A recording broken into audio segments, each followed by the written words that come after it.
Oui, on va voir une autre de chevelu à présent. Merci, docteur Kierzek. C'est Julie Poirier qui vous attend en Alsace avec sa longue crinière. Tout à fait. Bonjour Julie. Julie, vous êtes ce matin à Rosfeld. Et ce matin, c'est déjà l'heure de la récolte des pommes, une récolte précoce. Ça y est, les fruits sont prêts à être pressés ? Et oui, Marie, regardez, ils sont juste derrière moi.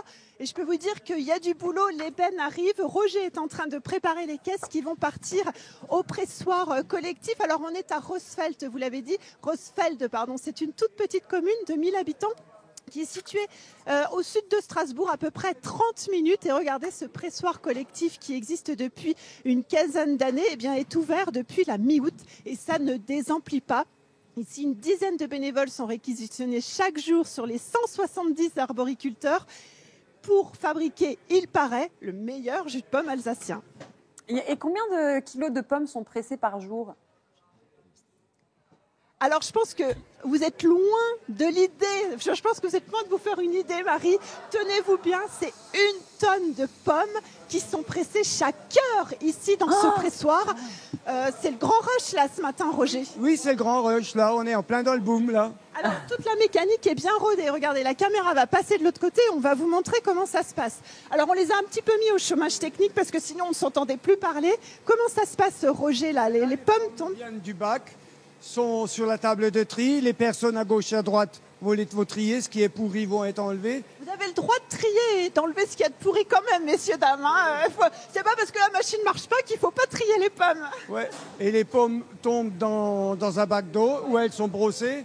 Elles sont douchées, elles montent, le broyeur est derrière vous, le broyeur, et ça c'est les drèches qui sortent secs. Et qu'est-ce qu'on fait de ça ? Ces drèches, nous on les ramène à un agriculteur qui le donne aux bêtes. Ah d'accord, ok, donc c'est pas perdu. Non, c'est pas perdu.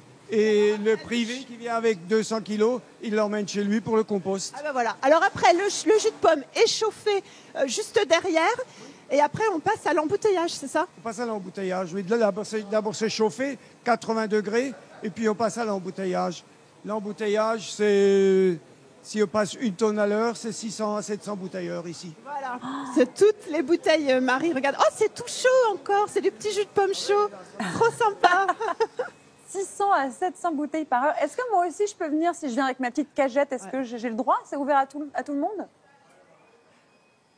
Alors Marie, vous avez le droit de venir avec votre petite cagette, venez Roger, mais seulement il va falloir qu'elle fasse au moins 50 kilos. Hein. C'est quand même obligatoire, c'est 50 kilos. 50 kilos le minimum, pour nos machines qui sont assez grandes, assez complexes, voilà.